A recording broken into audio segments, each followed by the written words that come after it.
Hello everyone and welcome to the FPL Cougar Show. I'm Chris. I'm Kieran. And today we are looking ahead to our Cougar Cub picks ahead of Gameweek 24, or double Gameweek 24 I should say.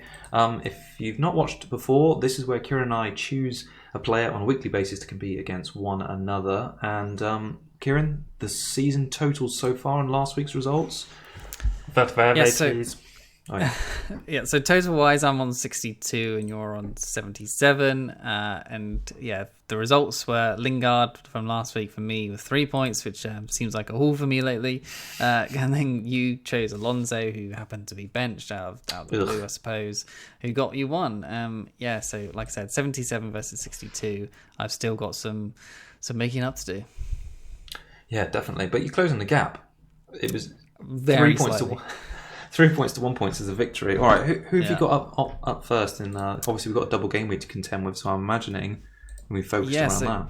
So first of all, it's James or James Rodriguez. Obviously he didn't feature in the Cup this week, and then I think he only played like 68 minutes versus United, missed the one before that, so he's kind of a risky pick because he's injury prone as hell.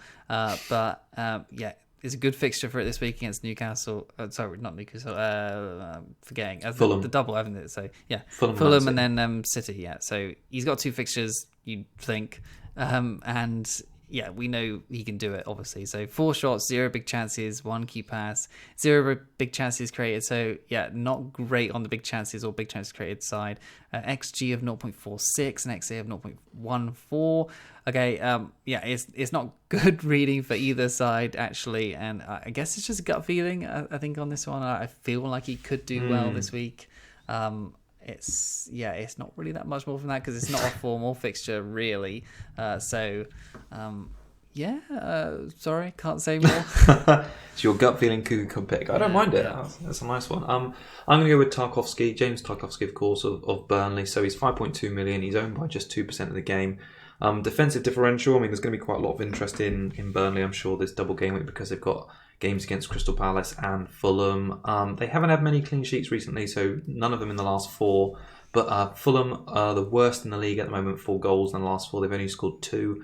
And Palace, they themselves have only scored 5. They're pretty mid-table, but they also without Wilfried Zaha, which could boost Tarkowski's appeal. He's actually had 2 big chances in the last 4 games, which is the same as Danny Ings, and 1 more than a certain Heung-min Son. So, yeah, a pretty good amount of big chances there for Tarkowski, and you never know with Burnley. So, yeah, I'm predicting at least 1 clean sheet, and I think he could be a good differential shout for this game week.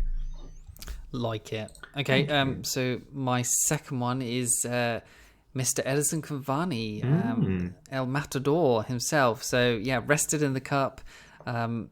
Well, he's actually 4.6% owned, which is obviously a big differential. 7.9 million, so fairly cheap on the side for someone of his quality, of course. So, rest in the Cup, as I said, starting more and more games at the moment. Martial was back to his kind of like do least effort possible kind of Martial, and back to looking kind of bad. So I think he sort of eked his way into the team as a definite starter in the important games. So, and obviously the Premier League is obviously the most important. Yeah. So 2 goals in his last 2 Premier League games. Huge differential, 4.6%, and has obviously the really great fixture at West Brom away, who have conceded something like 16 goals in the last few games. And yeah, they've only had 2 in reply as well, so it looks good for a clean sheet as well. Obviously, that doesn't affect Cavani, but anyway. 6 shots, 4 big chances, 3 key passes, 1 big chance created, and this is the last 4 weeks, and he didn't play even all the minutes. XG of 1.58 and XA of 0.68, so those look really good as stats, and I fancy him this week. I feel like he's gonna do well. People are just not really picking up on him as an asset just yet, and I think if you want to get in there before he goes meteoric, I suppose it could be this week, and I feel like he's a good shot. I would love to own him this week. Yeah. And I really love him as well. I love watching him play. Yeah. He looks so like intense after he scores, and I just love it. It's great. It's good fun. Anyway, on my other Cougar Cub pick here, I've also gone for a striker, and funnily enough, they're both doing something similar in the little picture we got up on screen. Both looking excited. Jesus, Man City, 4.5% ownership, which is mad really considering he's a striker in a Man City team, but he's a double game week player. He's had 3 returns in the last 4 game weeks, which is good. So he's had scores of 1, 9, 9, and 4. That one was in a game he came off the bench. So he looks good for game time too, because he's at least appeared in all of City's last 7 league games.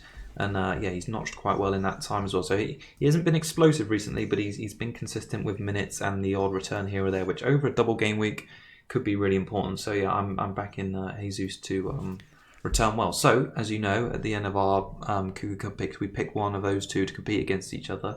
Who are you going to go for this week? I think I know.